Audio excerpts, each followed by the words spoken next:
Pule, liberte um pobre mal ali, pegue anéis, divide obstáculos. Isso tudo já virou rotina para os mais veteranos na franquia Sonic, como eu, por exemplo. Mas às vezes, esquecemos das raízes do ouriço mais famoso do mundo, e por isso, hoje lhes trago uma análise de seu primeiro jogo no Mega Drive. Sonic the Hedgehog foi lançado em 23 de junho de 1991 e foi um sucesso imediato, tendo até uma época que ele vinha junto com o próprio Mega Drive. Criado dentro de uma competição interna na SEGA por Naoto Oshima, Sonic foi idealizado como sendo um ouriço antropomórfico de 15 anos de idade e com atitude, tendo seu próprio estilo de vida e lutando pelo que acredita independente das consequências. Ele foi criado para rivalizar com a atitude de bonzinho brega do Mario, lá da empresa rival, a Nintendo. Mas primeiro, que tal nós vermos como foi o desenvolvimento deste jogo? O ano era 1990. Enquanto a SEGA ganhava bem no ramo dos fliperamas, ela ainda não tinha tido tanto sucesso no ramo dos consoles de mesa. Competindo com a Nintendo pelos últimos 7 anos, nem no lançamento do Mega Drive podia abalar a dominância de 90% do mercado que o Nintendinho tinha. O então mascote atual da SEGA, Alex Kidd, tinha feito muito pouco para convencer o público a investir em seu hardware. Sentindo que seria importante ter um mascote forte que não só definisse a SEGA como companhia, mas pudesse diretamente competir com a série Super Mario Bros., uma competição interna foi feita, aberta para qualquer pessoa dentro da companhia. Mais ou menos 200 designs foram desenhados e enviados para consideração. Foi nesse período que Yuji Naka estava procurando pelo seu próximo passo dentro da companhia. Depois do cancelamento de Metal Lancer, Naka queria programar e fazer o design de um jogo de corrida. Esperançoso de ganhar uma chance, ele fez um esboço de gêneros de jogos que ele gostaria de trabalhar, o de corrida tomando o primeiro lugar. Enviando um memorando para seu chefe, foi o jogo final da lista, um jogo de ação para desafiar o Mario que chamou a atenção do superior de Naka. Ao mesmo tempo, o designer Naoto Oshima estava ocupado tentando vir com sua própria proposta para um personagem de videogame. Influenciado pelo seu tempo trabalhando numa empresa de anúncios, um dos objetivos iniciais de Oshima era para criar um personagem que poderia ir além de ser apenas um personagem de videogame. Um desses conceitos, intitulado Twin Stars, apresentava um personagem velocista que podia correr em loops. Mostrando no que ele andava trabalhando para seu chefe, ele teve uma dificuldade em ter consentimento para seguir em frente com o projeto. Entretanto, ele foi dito que a única pessoa na companhia que poderia programar tal jogo seria Yuji Naka. Quando Oshima soube que Naka estava livre, ele se aproximou de seu ex-colega de equipe em Phantasy Star, perguntando se trabalharia com ele em seu projeto. A ideia de um game veloz fascinou Naka, e não durou muito até ele aceitar a proposta. Rapidamente, a dupla entrou em ação. Naka se influenciou por 2 títulos proeminentes, o primeiro sendo Ghoul and Ghosts, cujo Naka havia recentemente portado para o Mega Drive. A forma que o jogador podia atravessar suavemente por um terreno fluido era algo que ele queria captar, mas em velocidades bem maiores do que aquele que o título podia atingir. O segundo jogo que influenciou seu pensamento do que se transformaria no Sonic foi o Super Mario Bros. Original. Antes de chegarem ao Sonic, a equipe que estava desenvolvendo o jogo pensou em várias outras opções para um mascote, como um coelho, já que eles queriam algo que incorporasse o conceito de velocidade. Mas depois descartaram a favor de um personagem que se esgueirasse em forma de bola para destruir inimigos e usar a física do terreno ao seu redor. Naka sugeriu um panda como o mascote principal, se inspirando nos trabalhos de Hayao Miyazaki, diretor do estúdio Ghibli. Um de seus superiores sugeriu um homem velho de bigodes enormes, um personagem de cachorro e algo espinhoso como um porco-espinho. Com a ideia de ter um ataque estilo cambalhota, também teve um debate em usar outros animais que se enrolavam em forma de bola, como um tatu ou um ouriço. Durante esse debate, Naoto Oshima tinha pagado uma viagem para Nova York, coincidentemente. Usando essa oportunidade a seu favor, ele fez um teste de qual dos designs chamaria mais atenção. Ele sentou no Central Park, tendo 3 quadros, um de um humano com bigodes enormes e com um corpo formado de oval, um do personagem cachorro e um de um ouriço espinhoso azul. De todas as pessoas que ele conversou que passaram perto e viram, o ouriço ganhou de lavada, em seguida do humano. Isso deu esperança ao Oshima de que seu personagem poderia cativar qualquer pessoa, independente de cultura, raça e gênero. Da competição interna, em que enviaram mais de 200 designs, apenas 8 foram os finalistas, e no final, o empate ficou entre o Tatu e o ouriço, e finalmente decidiram no ouriço, ou como era chamado dentro da equipe, de Mr. Hedgehog, já que era um animal de estimação comum entre as crianças do Japão. O design final pegou inspirações de muitos cantos diferentes. Sua silhueta de bola de fogo azul serviu para dois propósitos: para dar ao personagem um visual espinhoso que um ouriço teria em um estilo mais cartunesco e para ser reconhecível o suficiente para as crianças o desenharem facilmente. O tom de azul veio do logo da SEGA. O esquema de cores de seus sapatos vieram do Papai Noel. Já a fivela de seus sapatos foram baseados em como o cantor Michael Jackson se vestiu na capa do álbum Bad. Com boa parte da pré-produção feita, Masato Nakamura foi convidado para o projeto.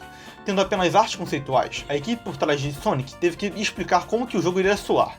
Se baseando nisso, Nakamura começou a compor, querendo tratar as músicas não apenas como músicas para um jogo, mas sim como se fosse uma trilha sonora de um filme, querendo se inspirar no sucesso de filmes dos anos 80 como Top Gun, Flashdance e Dirty Dancing. Limitado pela quantidade de sons que podia usar na época, Nakamura achou o processo inspirador, forçando ele a ficar mais esperto na forma que ia escrever as notas. A primeira aparição pública de Sonic foi no 19 Tokyo Show, onde uma demo do game foi mostrada para quem atendeu ao evento. Agora, temos nosso protagonista introduzido, mas e o antagonista? Reusando uma das ideias para o design do protagonista, um homem com um enorme bigode, gordinho, baseado no 26º presidente dos Estados Unidos, Theodore Roosevelt, e o adaptando com a ideia de agora do seu vilão, Dr. Eggman foi criado, ou como é chamado no ocidente, Dr. Ivo Robotnik. Sendo o completo oposto de Sonic, Eggman era um humano de 50 anos, careca e com o sonho de um dia dominar o mundo, querendo o colonizar sob seu império, transformando-o num lugar onde as máquinas e a poluição prevalecem. Pronto, agora nós temos um protagonista e um antagonista. Mas e a história do nosso jogo? Segundo o manual, o enredo se passa na South Island, uma ilha que não tem um local fixo, sempre mudando sua posição no oceano. Lendas dizem que isso se deve ao poder das Esmeraldas do Caos, joias místicas e misteriosas.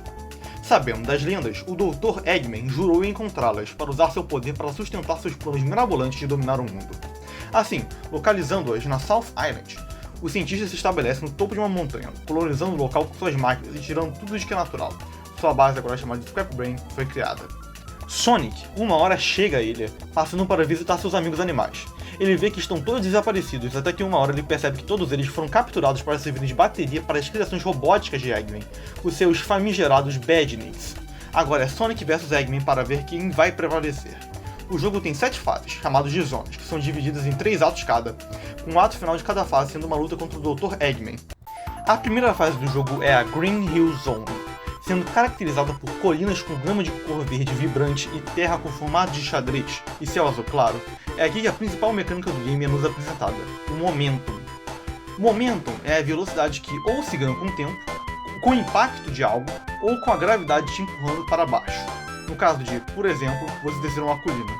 O principal desafio do jogo é manter essa velocidade enquanto se locomove pelas fases, sem tomar dano, e também, já que neste jogo não temos Spin Dash, uma habilidade que Sonic apenas ganha em sua sequência, Sonic precisa primeiro ganhar um impulso para passar por um loop ou uma inclinação, ao contrário de já carregar um Spin Dash para imediatamente passar por ele.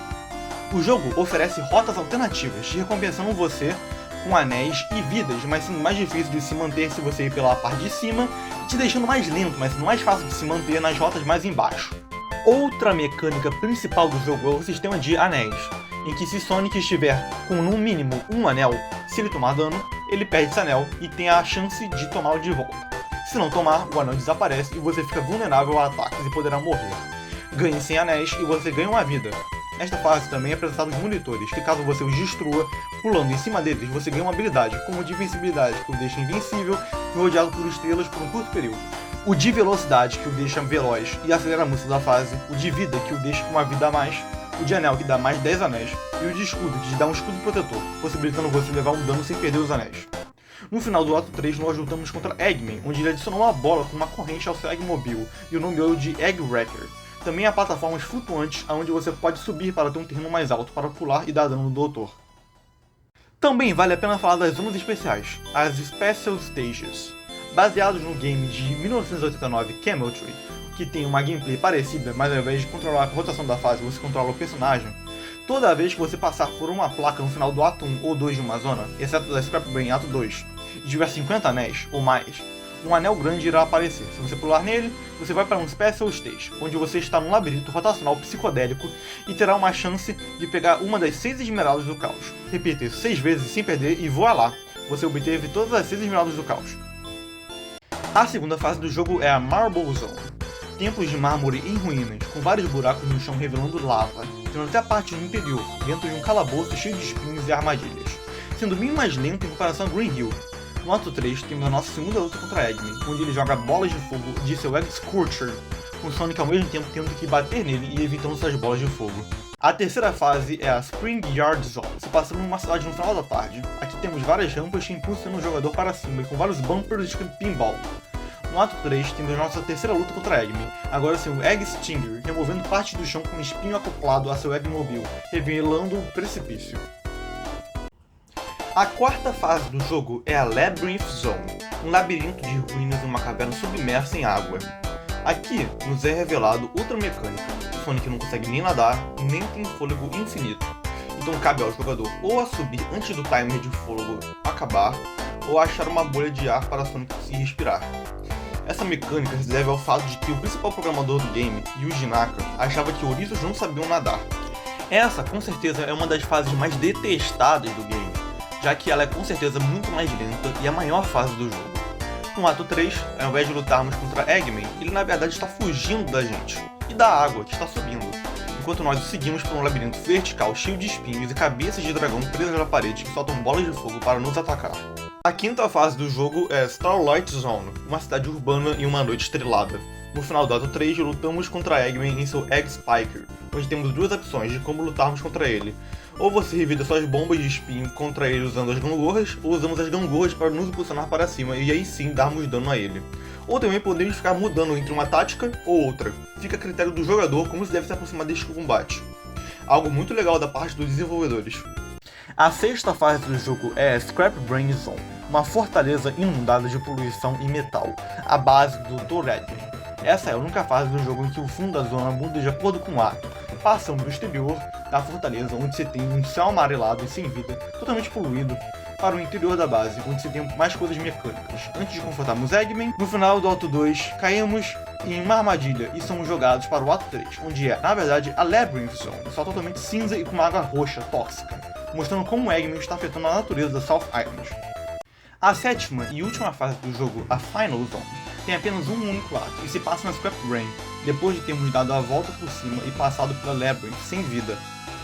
Aqui, lutamos contra Eggman em seu Egg Crusher. Depois da luta, Eggman foge e Sonic consegue dar um golpe final no Doutor, que acaba tendo seu Eggmobile destruído e cai. Depois de derrotar Eggman, na Final Zone, Sonic volta para a Green Hill Zone, onde as Esmeraldas do Caos são unidas e faz com que todo o estrago que Eggman fez desapareça. Rola os créditos, fim.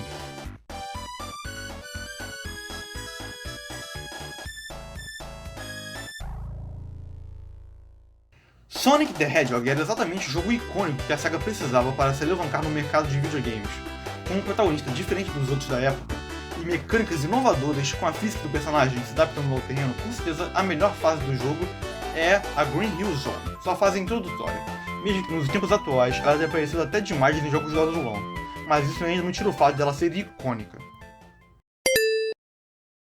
Uma coisa que muita gente não percebe são as diferenças regionais do game, como, por exemplo, o design do Sonic. Na versão americana, Sonic tem um visual mais gordinho e suas espinhos agem mais como um moicano, além de ter dedos mais gordinhos e uma cabeça que parece separada de seus espinhos, até certo ponto. Em geral, ele tem uma vibe mais descolado, algo que era bem comum nos anos 80/90, que era de americanizar os personagens para deixar eles mais chamativos para o público ocidental.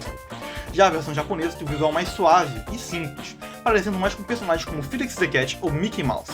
Na versão americana, foi mudado até o planeta em que Sonic vive, tendo o nome mudado de Terra para Mobius, como nos desenhos dos anos 90, como Sonic Saturday, Adventures of Sonic the Hedgehog e Sonic Underground, nos quadrinhos da Archie Comics dos Estados Unidos e Free Trade Publications do Reino Unido, respectivamente.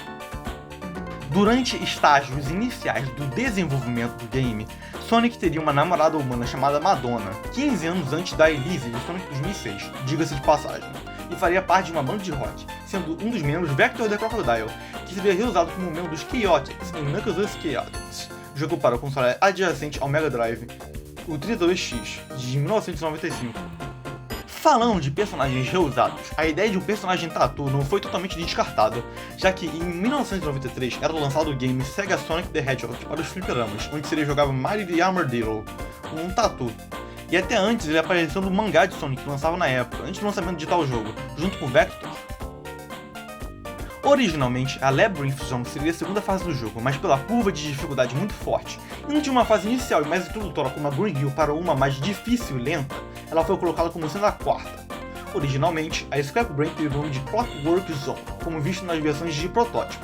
Também nesta versão de protótipo, a Marble Zone teria, estranhamente, OVNIs no céu. A primeira aparição de Sonic em um videogame não foi em seu próprio game, mas sim em Red Mobile, um jogo de corrida para fliperamas feito pela SEGA em 1990, onde ele aparece como sendo um chaveirinho na vitrine do carro. No jogo tem um código secreto para o selecionador de fases, que você pode acessar quando você abre o jogo, sendo esse cima, baixo, esquerda, direita, A mais Start no controle do Mega Drive. Também outro código secreto, esse para o Debug Mode, um modo para teste dos desenvolvedores, que pode ser usado na tela inicial, o código sendo cima, C, baixo, C, esquerda, C, direita, C, A mais Start, no controle do Mega Drive. E pronto, chegamos ao final do vídeo. Deixe seu like, se você gostou do vídeo, se inscreva no canal. E bem, eu ainda estou pensando aqui no que fazer no futuro, talvez eu faça um vídeo sobre Sonic 2, talvez sobre outro videogame, talvez, sei lá, Devil May Cry, não sei. E é isso. Espero que tenham gostado e tchau, tchau.